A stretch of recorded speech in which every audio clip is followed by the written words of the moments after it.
Movies కంటే కూడా అసెంబ్లీలో మీరు కేసీఆర్ గారు మాట్లాడేదే ఎక్కువ చాలా ఎంజాయ్ చేస్తుంటాం సార్. అంత బాగా మాట్లాడుతుంటారు. సో అవన్నీ ఇప్పుడు ఏమైనా మిస్ అవుతున్నారా? ఎందుకంటే ఇప్పుడు ప్రజెంట్ ఏ పార్టీలో లేరు కాబట్టి. ఒక 2-3 years రెస్ట్ అనుకున్నాను. ఇప్పుడు 1.5 year రెస్ట్లో ఉన్నాను. అందుకనే నేను పాలిటిక్స్ మాట్లాడను. ఆఫ్టర్ కోటా గారి తర్వాత దానిలోంచి ఇప్పుడు బయటకు వచ్చారా సార్? ఇంకా దాంట్లోనే ఉన్నారా మీరు? అది బతికినంతకాలం ఉంటుందేమో. ఎందుకంటే కోటగారితో కూడా ఒకరోజు ముందు నేను మాట్లాడిన, అన్నయ్య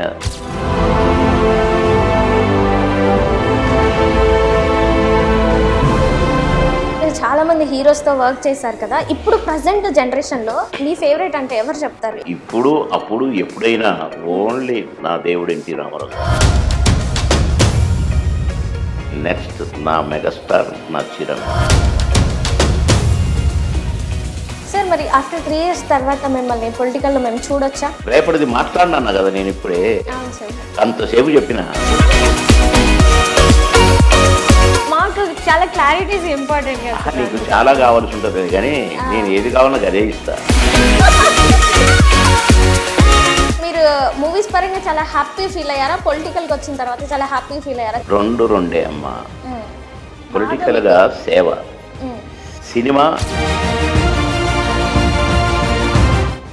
సినిమాలు ఎక్కువ అయిపోయి సెట్ అయిపోయిన తర్వాత దాసరి నారాయణరావు గారు లాంటి వాళ్ళు పెద్ద డైరెక్టర్లు అంటారు.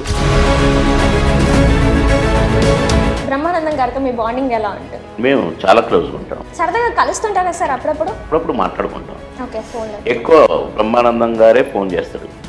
అంటే బట్ మీరు ప్రతి కాల్ అటెండ్ చేస్తారు. అందుకే నా మీద పందాలు పెట్టుకుంటారు. తెల్లవారుజాము 3 గంటలకు 2 నుంచి 3 మధ్య ఒక ఫోన్ వచ్చింది నాకు.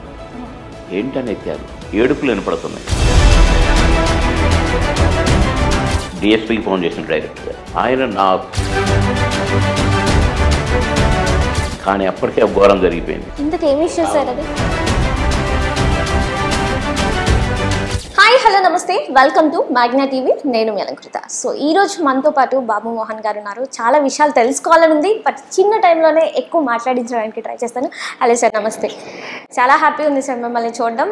అండ్ లిటరల్గా సీరియస్గా చెప్తున్నాను, అంటే నేను చిన్నప్పటి నుంచి సినిమాలు చూశాను. మిమ్మల్ని అసలు ఇంటర్వ్యూ చేస్తానో చేయనో అనుకోలేదు అసలు. But happy sir. అండ్ రీసెంట్గా సర్జరీ అయిందని విన్నాను. ఎలా ఉంది సార్? సర్జరీ ఏం లేదమ్మా, బ్యాక్ పెయిన్ ఏదో ఇష్యూ జరిగిందని విన్నాను. ఇష్యూ ఏం లేదు. ఓకే. అయితే నేనే నెగ్లెక్ట్ చేశాను, తప్పు నాదే. ఫిజియోథెరపీ చేసి అంత సెట్ చేశాను. ఇప్పుడు సెట్ అయిపోయారు. Okay sir. సార్ ఇంకొకటి, జనరల్గా మేము యూట్యూబ్లో ఎక్కువగా, అంటే టీవీలో మూవీస్ కంటే కూడా అసెంబ్లీలో మీరు కేసీఆర్ గారు మాట్లాడేదే ఎక్కువ చాలా ఎంజాయ్ చేస్తుంటాం సార్. అంత బాగా మాట్లాడుతుంటారు. సో అవన్నీ ఇప్పుడు ఏమైనా మిస్ అవుతున్నారా? ఎందుకంటే ఇప్పుడు ప్రజెంట్ ఏ పార్టీలో లేరు కాబట్టి. నేను ఏ పార్టీలో ఉండకూడదనే రెస్ట్ తీసుకోవాలనే ఆ బీజేపీ పార్టీ 12 రాష్ట్రాల్లో తిరిగాను. కనుక ఇప్పుడు నేను చేసే పని ఏమి ఉండదు. నేను అసలైతే ఎంపీ అయ్యేవాడిని, కానీ కొన్ని కారణాల వల్ల నేను పోటీ చేయలేదు ఈ బ్యాక్ పెయిన్ వల్ల. లేకుంటే నేను పదవిలో ఉండుంటే పనిచేసేవాడిని. నేను ఊరికే వెట్టి చాకరీ చేయాలి, ఎవరి కోసం పోయి పని చేయాలి కనుక నేను నా డ్యూటీ కాదు అది కనుక నేను రెస్ట్ తీసుకోవాలనుకున్నాను. ఒక 2-3 years రెస్ట్ అనుకున్నాను. ఇప్పుడు 1.5 year రెస్ట్లో ఉన్నాను. అందుకనే నేను పాలిటిక్స్ మాట్లాడను, పాలిటిక్స్ అనేది ఆలోచించను. కానీ ఈ లోపల ఒక సినిమా ఒప్పుకుంటే 10 సినిమాలు వచ్చినాయి. అరే మళ్ళా అనుకొని ఆ 10 సినిమాలు షూటింగ్లు జరుగుతున్నాయి.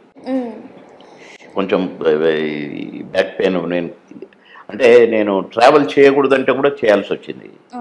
ఎటు పోయినా రోడ్ షోలు పెట్టి చేసి పైన నిలబడేది. ఆ నిలబడటం వల్ల ఇట్లా నిలబడతాం కదా, ఈ బ్యాక్ ఈ జాయింట్ ఇట్లా ఎత్తేసి దానివల్ల పెయిన్ వచ్చింది. అందుకని ట్రావెల్ చేయొద్దు అనుకున్నాను, స్ట్రెయిన్ కావద్దు అనుకున్నాను, నా ఆరోగ్యం నాకు ముఖ్యం అనుకున్నాను. అందుకని నేను పాలిటిక్స్కి దూరంగా ఉన్నాను. సార్ మీరు రెస్ట్ తీసుకుంటున్నా అంటున్నారు కానీ బట్ డైలీ ఎప్పుడు చూసినా బిజీగానే ఉంటున్నారు సార్. ఎక్కడ డైలీ మీటింగ్స్ పెట్టుకుంటలేదమ్మా. కాకపోతే ఊర్లో తిరగటం తగ్గింది, లాంగ్ జర్నీలు తగ్గినాయి, ఇంటి దగ్గర నుంచి ఇక్కడికి రావటం. అందుకే నేను అటు ఇటు స్టూడియోలోకి రమ్మని రిక్వెస్ట్ చేస్తున్నారు. నేను రాలేను, ఒక దగ్గర కూర్చుంటా, ఒక 5-6 రండి చేసుకొని పోండి అంటున్నా. అయితే మా ఇంట్లోనూ లేక ఏదైనా పని మీద వచ్చినా కాబట్టి ఇక్కడనో అట్లా ఎక్కడో ఒక దగ్గర ఆగి కొన్నిసార్లు ఏమో ఒక స్టూడియో ఫస్ట్ ఏ స్టూడియోకి అయితే వెళ్తానో ఆ స్టూడియో వాళ్ళని రిక్వెస్ట్ చేస్తున్నాను. ఒక 2-3 ఉన్నారు, వస్తారు, ఏమనొద్దు మీరు పర్మిషన్ ఇవ్వాలి అని అంటే, అయ్యో సార్ చేసుకోండి సార్ అంటున్నాను. 3 పోయి 5-6 కూడా అవుతున్నారు. అయినా కూడా పాపం స్టూడియో వాళ్ళు బాగా కోఆపరేట్ చేస్తున్నారు. Okay sir. సార్ ఇంకొకటి, ఆఫ్టర్ కోటా గారి తర్వాత దానిలోంచి ఇప్పుడు బయటకు వచ్చారా సార్, ఇంకా దాంట్లోనే ఉన్నారా మీరు? అది బ్రతికినంత కాలం ఉంటుందేమో, ఎందుకంటే అంత ఆత్మీయులం మేము. 40 ఇయర్స్ 40 సంవత్సరాలు కలిసి పనిచేసాము, కలిసి నటించాము, కలిసి ఒకే రూమ్లో ఉన్నాము, ఒకే ట్రావెల్ చేసాము, ఒకే కారులో ప్రయాణం, ఒకే ట్రైన్లో ప్రయాణం, ఒకే ఫ్లైట్లో. అది మరి అన్ని 40 సంవత్సరాలు కలిసిమెలిసి ఉన్నాం, ఈజీగా మర్చిపోలేదు. జనరల్గా 40 ఇయర్స్ జర్నీ చేశారంటే it's not a joke sir. జనరల్గా కొన్ని రోజులు ట్రావెల్ చేసిన తర్వాత ఎవరి భాగాలు వాళ్ళకి అయిపోతాయి, ఎవరి సంపాదన వాళ్ళకి అయిపోతుంది. బట్ మీ సీక్రెట్ ఏంటి, మీరు 40 ఇయర్స్ ఇలాగే journey end of the day వరకు ఉండడానికి?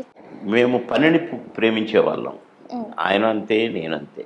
పని కనుక ఏ పని చేసినా ఆ పని ఎవరితోటైతే పని చేస్తామో కలుపుగోలుగా పనిచేయటం అలవాటు, కలిసి పనిచేయటం అలవాటు, కలిసి పంచుకోవటం అలవాటు. ఎందుకంటే మాది కంట్రిబ్యూషనే, మా సొంతం కాదు.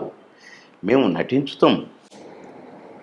తండ్రి క్యారెక్టరు ఒకలైనప్పుడు కొడుకు క్యారెక్టరు, కొడుకు క్యారెక్టర్ అయినప్పుడు తమ్ముడు క్యారెక్టరు, అన్న క్యారెక్టరు. కనుక ఇది కంట్రిబ్యూషన్. కలిసి నటిస్తేనే అది పండుద్ది, అంతేగాని నాకేం సంబంధం అని అనుకుంటే పండదు. కానీ మేము కలిసి నటించే వాళ్ళం, ఒకరికొకరు కంట్రిబ్యూట్ చేసుకునే వాళ్ళం. ఒకటి ఇట్లా బాగుంటుంది, ఇట్లంటే బాగుంటుంది అని ఆయన నాకు చెప్పేది.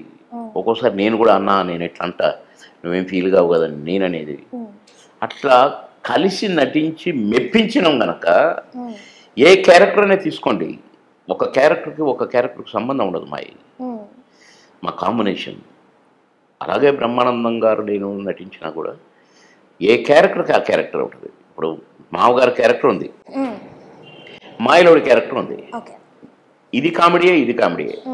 ఇక్కడ కోటబాబు మోహనే, ఇక్కడ కోటబాబు మోహనే. కానీ ఈ ఇద్దరు నటించిన దానికి ఈ ఇద్దరు నటించిన సంబంధం ఉండదు. చూసుకోండి మీరు. అవును సార్, 2 డిఫరెంట్ వేస్. చిన్నరాయుడు ఉంది, సీతారత్నం గారు అబ్బాయి ఉంది, అక్కడ కోట శ్రీనివాసరావు, ఇక్కడ కోట శ్రీనివాసరావు. ఈ క్యారెక్టర్కి ఆ క్యారెక్టర్ సంబంధం ఉండదు. బాబుమరిది ఉంది, ఇంకోటి ఉంది, అసలు సంబంధం ఉండదు. ఏ క్యారెక్టర్కి ఆ క్యారెక్టర్, ఏ క్యారెక్టర్కి ఆ క్యారెక్టర్. అట్లా క్యారెక్టర్లో జీవించి నటించడం అని అంటారు, మాకు తెలియదు. కాగితం మీద ఉంది, ఓహో ఇది కనుక నేను ఈ మనిషిని, ఇప్పుడు బాబు మోహన్ కాదు, కోట గారు కూడా నేను ఈ మనిషిని, నేను కోట కాదు అని మేము నటించినాం కనుక సరే మాకు ఆ వేరియేషన్ తెలియలేదు. మేము ఆ క్యారెక్టర్ వరకే, అది అయిపోయిన తర్వాత మళ్ళీ నేను బాబు మోహన్, ఆయన Kota Srinivas. Okay sir. Sir ఇప్పుడు సర్టన్ ఏజ్ తర్వాత, ఆఫ్టర్ 50 తర్వాత, అంటే ముందంతా బాగానే ఉంటుంది, వెరీ ఎంగేజ్ ఉంటుంది కదా, ఆఫ్టర్ 50s తర్వాత మీరు ఫేస్ చేసిన ప్రాబ్లమ్స్ ఏమైనా ఉన్నాయా, పర్సనల్గా కానీ లేదంటే బయట నుంచి కానీ పొలిటికల్గా కానీ? మా దరిదాపు రాలేదమ్మా, మా దరిదాపుకు ఏ ప్రాబ్లం రాలేదు, ఏ సమస్య రాలేదు, ఏ చిన్న ఇది మాకు కనపడలేదు. మేము ఆ ధ్యాసలో లేము. మేము ఏం పని చేయాలో ఆ పనే చేసేది కనుక అందులో లీనమై ఉంటాం కనుక మాకు పక్కకు తెలియదు. మాకు వచ్చేది కూడా మాకు తెలియదు. సార్ ఇంకొక డౌట్ నాకు యాక్చువల్గా, ఇప్పుడు కోటా గారు చాలా విలన్ క్యారెక్టర్స్ చేశారు, మీరు మీ పరిధిలో మీరు చేశారు. ఆఫ్టర్ ఏజెస్ తర్వాత మీరు ఎందుకు విలన్ క్యారెక్టర్స్లోకి చేయలేదు? వెళ్ళి ఎందుకు చేయలేదమ్మా? చేశాను చాలా ఎక్కువగా. అసలు నా ఎంట్రీ కామెడీ విలన్, అంకుశంలో కామెడీ విలనే, సారా కాంట్రాక్టర్. ఆహుతిలో కూడా జీవిత గారి కొడుకుని కిడ్నాప్ చేస్తాను కనుక విలన్ క్యారెక్టర్ అది. నన్ను నాతో మీరు ఎలా చేసినా మాకు బాగానే కనిపిస్తుంది, విలన్ లా మేము చూడలేం కాబట్టి. నువ్వు చూడు, ఇప్పుడు నీకు తెలుస్తుంది. ఇప్పుడు కనుక నేను విలన్గా కూడా వేసిన, చాలా సినిమాలు వేసిన. విలన్ అంటే కరడు కట్టిన అది కాదు, నెగటివ్ క్యారెక్టర్. నెగిటివ్ క్యారెక్టర్స్ వేసాను, పాజిటివ్ క్యారెక్టర్స్ వేసాను, కామెడీ క్యారెక్టర్స్ వేసాను, హీరోగా కూడా వేశాను.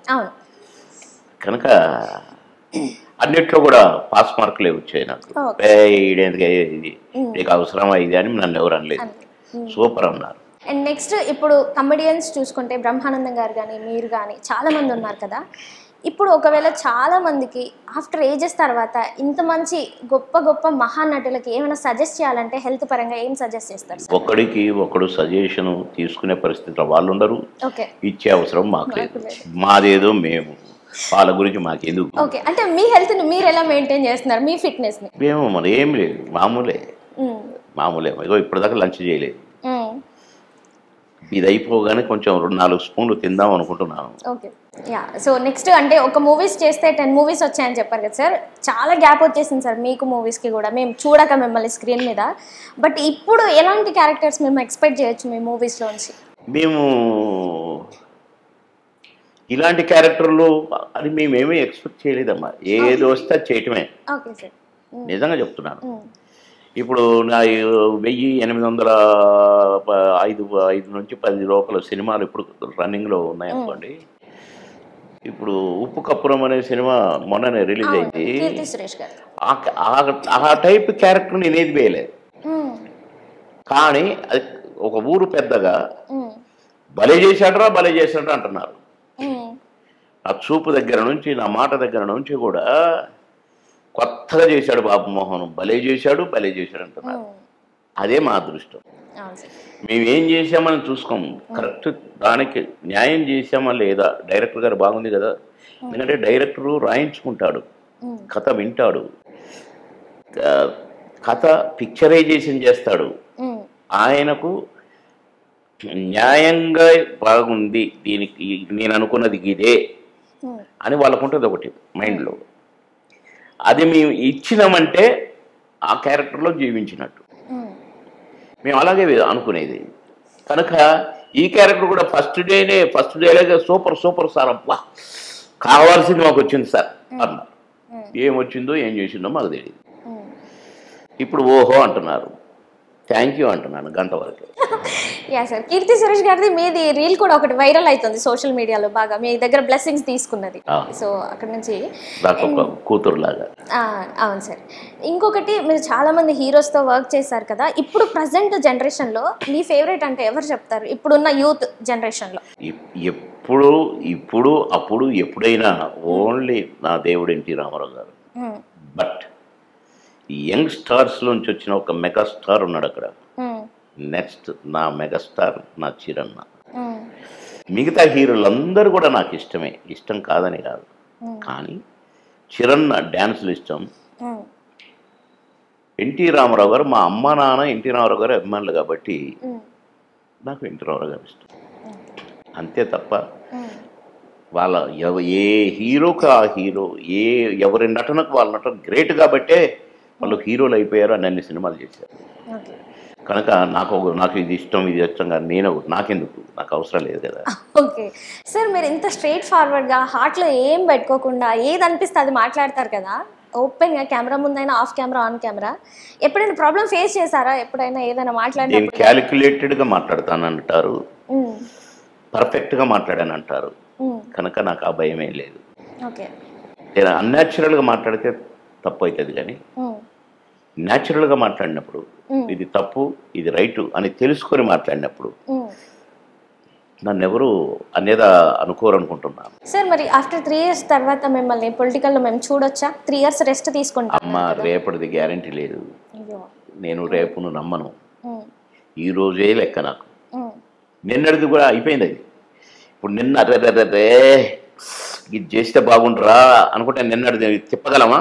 పేజ్ ఇటు అయిపోయి టర్న్ ద పేజ్ అయిపోయింది. అది గతం గత అంటారు కదా, ఇప్పుడు ఈ పేజీ లెక్క.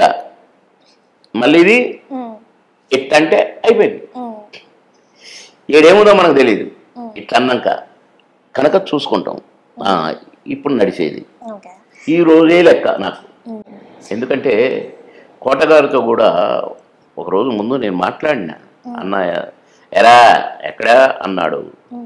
అన్నాక ఫలానా షూటింగ్లో ఉన్నాను అన్న. అలాగా ఏంట్రా ఎప్పుడు వస్తావు మరి ఇవన్నీ అన్నాడు.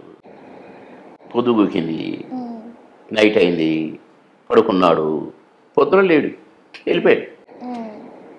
నేను అందుకనే రేపటి అంటే మొన్నటి నుంచి కాదు, నా చిన్నప్పటి నుంచి నాకు తెలివి వచ్చిన దగ్గర నుంచి కూడా రేపటి గురించి ఆలోచించను. మన చేతిలో పని కాదది. ఎవరైతే పుట్టించాడో ఆయన చేతిలో పని. మనం ఇంకో గంట తర్వాత ఏం చేస్తాం మనకు తెలుసా?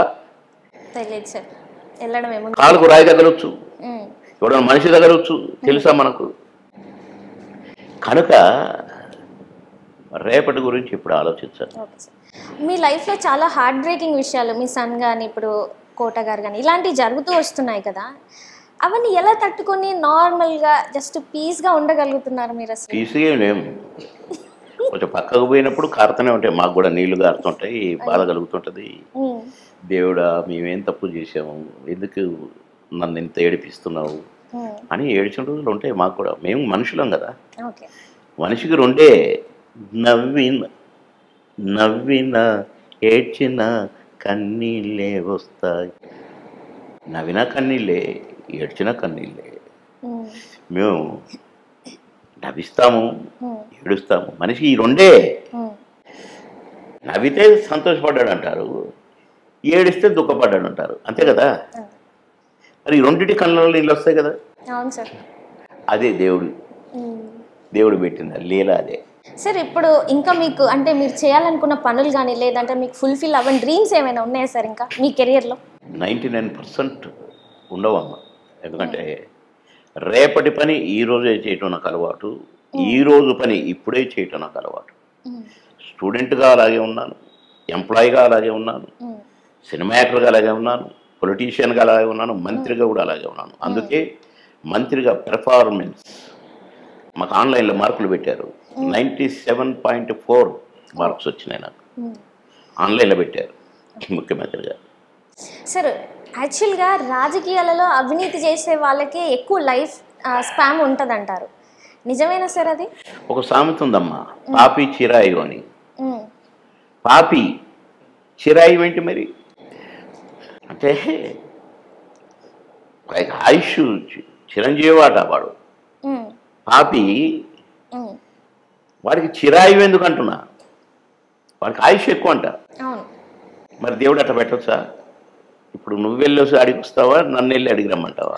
మన ఇద్దరం వెళ్ళొద్దు, మన వల్ల కాని పని కదా అది. కాదు కూడా. పోవాలనుకుంటే పోతావా? ఇప్పుడు ఫ్లైట్ ఉంటుందా నీకు? లేదు. కార్ ఉంటుందా? సైకిల్ మీద పోతావా? లేదు సార్. ఓకే, బట్ మీరు మూవీస్ పరంగా చాలా హ్యాపీ ఫీల్ అయ్యారా? పొలిటికల్కి వచ్చిన తర్వాత చాలా హ్యాపీ ఫీల్ అయ్యారా? చాలా ఇంకా నాకని రెండే అమ్మా. పొలిటికల్గా సేవ, నేను వెళ్ళింది సేవ చేయటానికి వెళ్ళాను. సినిమా నా వృత్తి, నా జీవనోపాధి, నా భార్య బిడ్డల జీవనోపాధి, వృత్తి. ఉద్యోగం ఉండే ఇక్కడ నాకు సినిమాలు ఎక్కువైపోయి సెట్ అయిపోయిన తర్వాత దాసరి నారాయణరావు గారు లాంటి వాళ్ళు పెద్ద డైరెక్టర్లు అంటారు, ఏంటి ఇంకా నువ్వు ఉద్యోగం అంటావు, ఆ స్టేజ్ అయిపోయింది నీది, నువ్వు ఇక్కడ ఇప్పుడు ఇది ఇండస్ట్రీలో నీ ప్లేస్ పదిలమైపోయింది, నువ్వు ఉద్యోగం గురించి ఆలోచించాల్సిన అవసరమే లేదు. ఎందుకంటే ఇది ఇండస్ట్రీ, ఈ ఇండస్ట్రీకి కొందరు అవసరం, ఈ ఇండస్ట్రీ కొందరికి అవసరం. కనుక ఇండస్ట్రీకి కొందరు అవసరం లిస్టులోకి నువ్వు వెళ్ళిపోయినావు. నువ్వు మస్ట్ అండ్ షుడ్ ఇండస్ట్రీకి అవసరం, నువ్వు కావాల్సిందే. కనుక ఇంక అదెందుకు, అది అయిపోయింది. ఎవరైతే ఇండస్ట్రీ కొందరికి అవసరం లిస్టులో ఉన్నారు చూడు, వాళ్లకు ఈడ ఫిట్ కాకపోతే మళ్ళీ అది చేసుకోవాలి. కనుక అది ఉండాల్సిందే రిజర్వ్లో, లేకుంటే ఫుడ్ దొరకదు. నీకు అది అక్కర్లేదు, నువ్వు వెళ్ళిపోయావు, అయిపోయావు నువ్వు అన్నారు. అప్పుడు రిజైన్ చేసిన ఉద్యోగాన్ని చేసేసారు. అప్పటి వరకు జాగ్రత్తగా ఉద్యోగం ఉంచుకున్నాను. Okay sir. సార్ రీసెంట్గా బ్రహ్మానందం గారు ఒక మూవీ చేశారు కదా, ఇప్పుడు మీ దగ్గరికి ఎవరైనా మీరు అలా హీరోలాగా ఇప్పుడు ప్రజెంట్ చేస్తాం స్టోరీ ఉందంటే ఆల్రెడీ ఒక సినిమా రెడీ అయింది. ఓమో, ఇన్ని సర్ప్రైజ్లా మాకు అసలు మేము ఎక్స్పెక్ట్ చేయలేదు సార్ యాక్చువల్గా. ఓకే, చేస్తున్నారు అయితే ప్రజెంట్ హీరోలా? చేయబోతున్నారు. ఓకే, కథ